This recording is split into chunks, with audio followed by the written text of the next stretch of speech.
सद्गुरु कहे स्वस्वरूप जान, एटले तारू जन्म टलेश ए प्रमाण. तुझं जन्म मृत्यू हे टळणार आहे. तारा जन्म मरण नो कागळ फाटे, सद्गुरु वचने विश्वास रोखे माटे. सद्गुरूच्या वचनावर तुम्ही विश्वास ठेवा. तुमच्या जन्म मृत्यूची जी ललाट पत्रिका आहे ती फाटणार आहे. आणि कशा पद्धतीनं फाटणार आहे तर आपण थोडक्यामध्ये पाहू. जे सूक्ष्म मन आहे त्या सूक्ष्म मनाचं ऑपरेशन चालू आहे. तर श्रीराम गुरु पंचीकरण या ग्रंथामध्ये सांगतात, जायते अस्ति वर्धते विपरिणमते जोय, अपक्ष्यते विनश्यती षड विकार कही सोय. जायते म्हणजे जन्मतो, अस्ति म्हणजे राहतो, वर्धते म्हणजे वाढतो, विपरिणमते म्हणजे तरुण होतो, अपक्ष्यते म्हणजे वृद्ध होतो आणि विनश्यती म्हणजे नाश पावतो. असे षडविकार या स्थूल देहाला आहेत. यावर भ्रम होत असतात. कुळ, जातीचा, गोत्राचा, वर्णाचा, आश्रमाचा, नामाचा, याच्यावर हे सगळे भ्रम होत असतात. हा स्थूल देह म्हणजे अन्नमय कोश आहे. यामध्ये सुखदुःखानुभवरूप भोगाचे हे ठिकाण आहे. हे सुखदुःख होण्याचं काय आहे? ठिकाण आहे. म्हणून यामध्ये पंचप्राण आहेत. सूक्ष्म देह म्हणजे 17 तत्वाचा लिंग देह. लिंग देह म्हणजे काय आहे? सूक्ष्म देह. म्हणून हा स्थूल देह अस्थिमंसमय आहे, हाडामासाचा गठ्ठा आहे. म्हणून भगवान गीतेमध्ये सांगतात, इदम शरीरम कौंतेय क्षेत्रमित्यभिधीयते. अर्जुना, शरीर हे आहे म्हणजे दृश्य आहे आणि तू याला इंद्रियाद्वारे अंतःकरणात जाणणारा द्रष्टा आहे, याच्याहून वेगळा आहे. म्हणून आणि सूक्ष्मदेह 17 तत्वाचा असून यामध्ये पंचप्राण, पंचवायू, पंचकर्मेंद्रिय, पंचज्ञानेंद्रिय, मन आणि बुद्धी हे 17 तत्व आहेत. आणि या 17 तत्वाला तू जाणतो म्हणून तू याच्याहून कसा आहेस? वेगळा आहेस. यामध्ये पंचप्राण, प्राणवायू हृदयस्थानात राहून 21,600 श्वासोच्छवास करतो. अपानवायू गुदस्थानात राहून मलमूत्र त्याग करतो. कंठस्थानामध्ये उदान वायू राहून अन्न पाण्याचे विभाजन करून स्वप्न पाडतो आणि उचकी आणण्याची क्रिया करतो. समान वायू नाभिस्थानात राहून अन्न रस नाडीद्वारा सर्व शरीरामध्ये पोहोचवतो. व्यानवायू सर्वांगामध्ये राहून सांध्यातील चलन वलन म्हणजे मागे पुढे करत असतो. यामध्ये उपप्राण आहेत 5. नाग ढेकर देतो. कूर्म डोळ्याची उघडझाप करतो. क्रकुल शिंका आणतो. देवदत्त जांभई देतो. धनंजय शरीर पुष्टी करतो आणि मेल्यावर या बॉडीला फुगवतो. म्हणून ते म्हणतात नाकात बोळे घाला, कानात कापसाचे बोळे घाला आहे ना. यानंतर प्राणमय कोश. कशाला म्हणतात? कोश म्हणजे आवरण म्हणजे झाकण. जसं कणसाला ते सालपट असते ते झाकण तसे. तर पंचप्राणासहित 5 कर्मेंद्रिय याच्यामध्ये असतात. तर हाताची देवता इंद्र याने देण्या घेण्याची क्रिया होते. वाणीची देवता अग्नी याने बोलण्याचे कार्य होते. पायाची देवता वामन याने गमनागमन म्हणजे येणे जाणे होते. उपस्थाची देवता प्रजापती याने मूत्र विसर्जन होते, रतिभोग होतो. आणि गुदाची देवता यम यामुळे जीव मलत्याग करतो. यानंतर मनोमय कोश म्हणजे पंचज्ञानेंद्रियासहित यामध्ये मन असतं. तर कानाची देवता दिशा आहे याने शब्द ऐकू येतो. डोळ्याची देवता सूर्य याने रूप दिसते. त्वचेची देवता वायू याने स्पर्श कळतो. जिभेची देवता वरुण याने जीवाला रस म्हणजे चव कळते. नाकाची देवता अश्विनी कुमार याने जीवाला गंध म्हणजे वास कळतो. मनाची देवता चंद्रमा याने जीव संकल्प विकल्प करतो. यानंतर विज्ञानमय कोश म्हणजे पंचज्ञानेंद्रियासहित बुद्धी असते. बुद्धीची देवता ब्रह्मा याने जीव निश्चय करतो. चित्ताची देवता नारायण यामुळे जीव चिंतन करतो. अहंकाराची देवता रुद्र यामुळे जीव अहंपणा करतो. अंतकरणाची देवता विष्णू आहे यामुळे स्फुरण होते म्हणजे सुखदुःखाचा भोग होतो.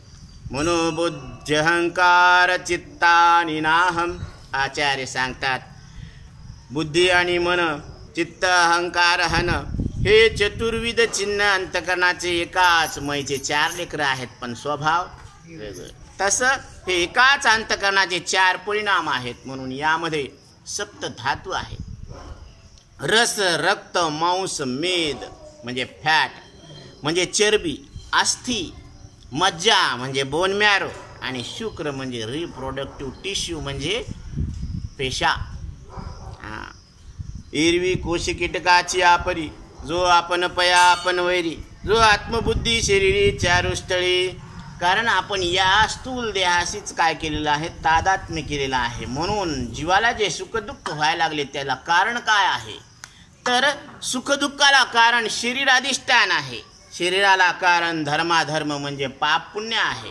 धर्माधर्माला पाप पुण्याला कारण रागद्वेष आहेत आणि रागद्वेषाला कारण अनुकूल प्रतिकूल ज्ञान आहे. काल उदाहरण घेतलं, सर्पिणीच्या अंतकरणात सर्पाला पाहून अनुकूल विषयामुळं आनंद झाला आणि मनुष्याच्या अंतकरणात प्रतिकूल असल्यामुळं दुःखद परिणाम झाला. एकाच विषयावर दोन्हीकडे दोन परिणाम. म्हणून अनुकूल प्रतिकूल ज्ञानाला कारण भेद ज्ञान आणि भेद ज्ञानाला कारण आत्मस्वरूपाचं अज्ञान. म्हणून नासावे अज्ञान इतुके करी कृपादान. देवा इतकं कृपा कर, कृपाळू तो जनार्दन धरुणी चरण तुका विनवी. तुकोबराय सांगतात, किती दोषा देऊ परिहार. देवा मी दोषाची मूर्ती आहे आणि तू कसा आहे, दयाळू आहे. मग सद्गुरूला शिष्य विचारतो, गुरुदेव स्थूल देह तो हूँ नहीं, सूक्ष्म देह तो हूँ सही. त्यावेळेस सद्गुरू सांगतात, सद्गुरू कहे ते तू नाही लिंग दृश्य बखान. सूक्ष्म देह हा लिंग देह म्हणजे काय आहे, दृश्य आहे आणि तू याचा द्रष्टा आहेस. म्हणून सूक्ष्म देहामध्ये 16 तत्व आणि 17वं तत्व बुद्धी असे. त्याला ज्यावेळेस खुलासा होतो त्यावेळेस त्याच्या अंतःकरणात ब्रह्मज्ञान प्रगट होतं. प्रगटले ब्रह्मज्ञान उरो निधी देहाचे भान. द्रष्टा दृश्य दर्शन करी प्राशन तात्काळ. आणि शेवटचा आनंदमय कोश. हा कोश पुण्यकर्म भोगकाली कदाचित बुद्धीची वृत्ती अंतर्मुख झाली असता आत्मस्वरूपभूत आनंदाच्या प्रतिबिंबाचा अनुभव येतो. तीच वृत्ती पुण्यकर्म फल भोगानंतर निद्रा रूपाने विलीन होते. झोपेमध्ये काय होतं, आनंद अज्ञानात लीन होतो ती वृत्ती. त्या वृत्तीस आनंदमय कोश म्हणतात. वावटळीत झालेल्या ढगाप्रमाणे हा आनंदमय कोश क्षणिक व कदाचित होणारा आहे. मी सर्वदा स्थित असल्यामुळे नित्य आहे. म्हणून आनंदमय कोश मी नाही व तो माझा नाही, हा कारण देहरूप आहे. स्थूल आणि सूक्ष्म देह याचं कारण काय आहे, अज्ञान, आत्मस्वरूपाचं अज्ञान. आणि आनंदमय कोश हा अज्ञानाचा आहे, कारण देह आहे. म्हणून आता परत बारकावा घ्या थोडासा, की जसं आपण सांगतो की त्रिगुण असार निर्गुण हे सार, सारासार विचार हरिपाठ. तर पृथ्वीच्या तमोगुणापासून गंध उत्पन्न झालेला आहे. त्याच्या सत्वगुणापासून अहंकार आणि नाग आणि रजोगुणापासून अपानवायू आणि गुद तयार झालेले आहेत. पाण्याच्या सत्वगुणापासून चित्त आणि जीभ तयार झालेली आहे. रजोगुणापासून प्राण आणि शिष्ण झालेले आहेत आणि तमोगुणापासून रस निर्माण झालेला आहे. अग्नीच्या शुद्ध सत्वगुणापासून बुद्धी आणि डोळा तयार झालेला आहे. रजोगुणापासून उदान वायू आणि पाय निर्माण झाले आणि तमोगुणापासून रूप निर्माण झालेलं आहे. वायूच्या सत्वगुणापासून मन आणि त्वचा निर्माण झालेली आहे. रजोगुणापासून समान वायू आणि हात निर्माण झालेला आहे आणि तमोगुणापासून स्पर्श निर्माण झाला. आकाशाच्या सत्वगुणापासून अंतकरण आणि कान निर्माण झाले. रजोगुणापासून व्यान वायू आणि वाणी, म्हणून ही आकाशवाणी में आपका स्वागत है. आणि तमोगुणापासून शब्द निर्माण झालेला आहे. आता हे राजस, सात्विक आणि तामस परिणाम आहेत. यांना आपण जाणतो म्हणून आपण याच्याहून वेगळे आहोत. म्हणून त्रिगुण असार निर्गुण हे सार, म्हणजे आत्ता इथं तुम्ही निर्गुण परमात्मा आहेत.